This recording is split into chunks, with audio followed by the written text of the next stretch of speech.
TJ Watt obviously will be out. They said, around 6 weeks, could be longer. Some people think it'll be less. We shall find out. Oh yeah, I mean that was That's what I want. some big news that has happened since. So I figured our before podcast we start the official game preview, they are saying 6 weeks, right? That's like, what they're saying. We're all under the same understanding. That's what I've been 6 weeks saying is with the 6 time weeks. frame, which is amazing. Our prayers worked. That's what they're saying. I wanted to ask you though. So 6 weeks. Are you bringing him back at the 6 week mark, regardless of what the record is? In the sense of if we in 6 weeks, let's see, we already got one under. So if we're 5-2 at the 6 week or after 6 games, what is 6 weeks? Is that the Dolphins game? I think it's either the Dolphins or the one right after before the bye week.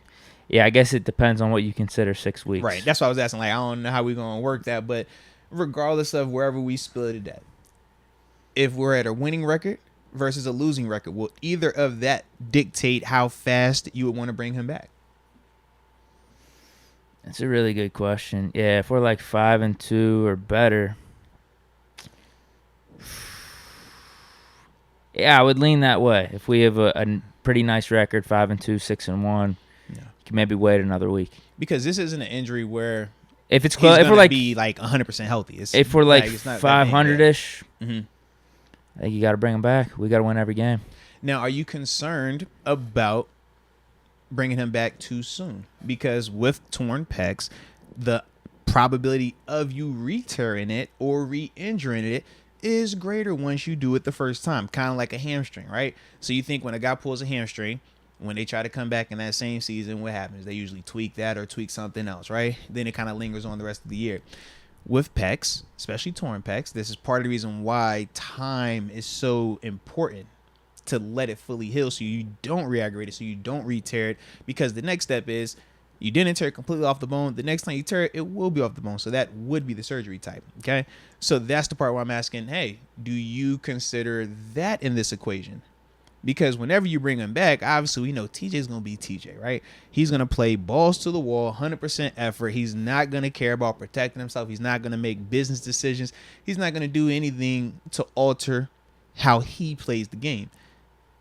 But that might not be the best situation for his pec if you're talking about him coming back in a 6 week window.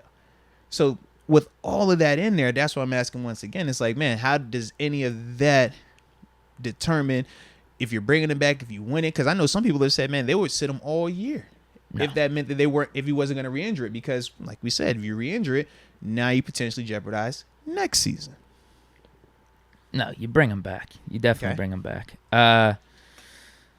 So with that question, I think no matter what, you're going to be concerned this season, no matter when you bring him back. I think he needs to be back when he's 100%. The best recovery possible that he can get to. This year, though. Yeah. So no, here's my part. Yeah, once it hits the point, it's like, okay, no matter what, if you wait another however many weeks, it's still going to be the same risk, or you're still going to be at the same percentage. Once you hit that point, you're good to bring him back. Now, if we do have the record going back to the whole, if we're 5-2, 6-1, that could maybe give you that cushion of, let's just wait an extra week just in case. Okay. But that's it for me. Like, once he hits the point where no matter what, the risk is pretty much the same, and he's as healthy as he's going to get for the season, just put him in there. But that's the part we're talking about. Once he's as healthy as he's going to get. What if that's just 80%, though, at 6 weeks, 7 weeks, 8 weeks? And it's not going to go up to 85, 90? That's what I'm saying. Like, we're talking, it's a torn pec, bro. That's I think you got to get him in there. Okay. So that's what I was trying to feel like. He doesn't have to be 100%. You'll put him out there. No. Yeah, you got to get him in there. For sure. If you're telling me, all right, time goes by, weeks go by, we do at this week 6, 7 point, they're saying, all right, you're at 80, 85%. It's going to stay 80 to 85% the rest of the season no matter what. Right. Just get him in.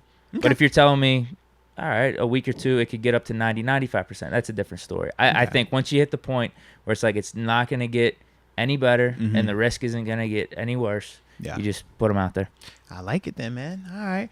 For me, man, I'm not even thinking about bringing him back before the bye.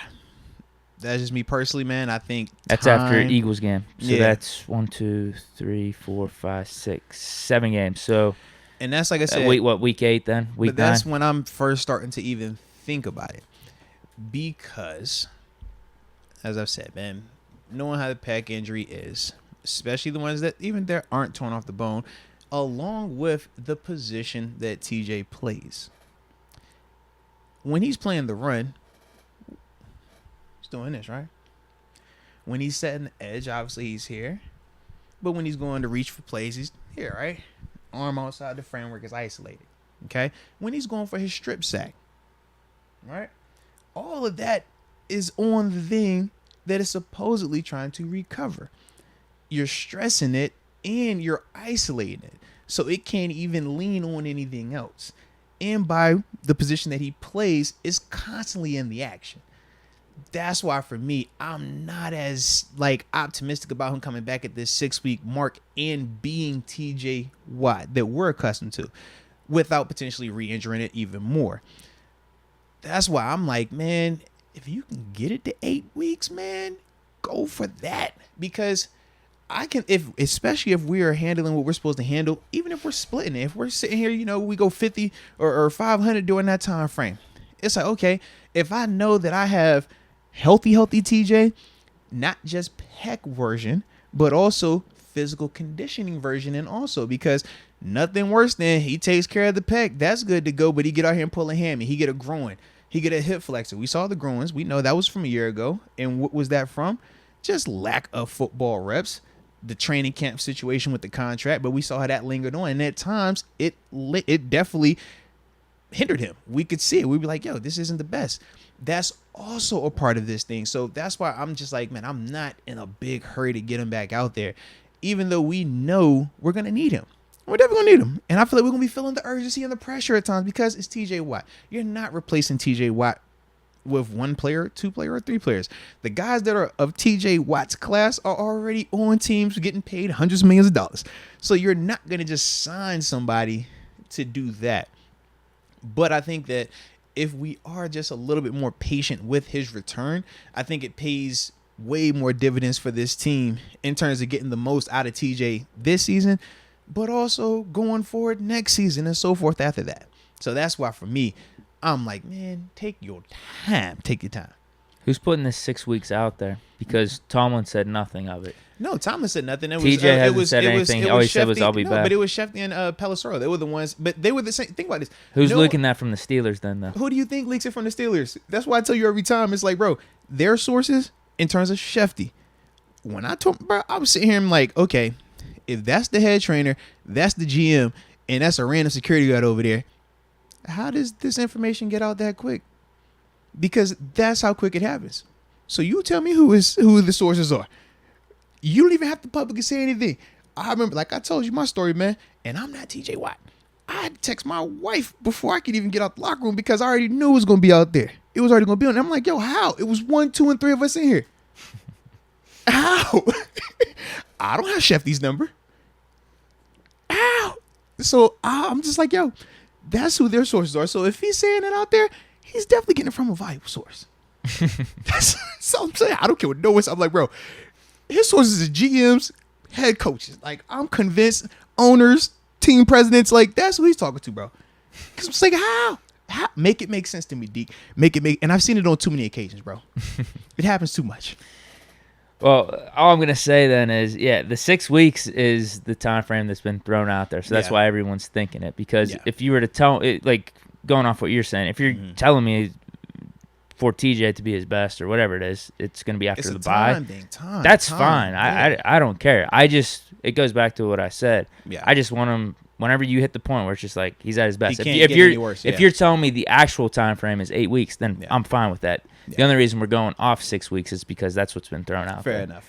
You get what I mean? Yeah. Like if you're telling me he's going to hit that 90% threshold after the bye and then it's going to stay at 90%, all right, just do it after the bye. Yeah, because like I said, he won't ever get back to 100 this season until he can just physically just sit down and let it heal, because you're trying to let the tendons and the muscles heal back together. You know what I mean? Without having to go in there and physically attach them or reattach them.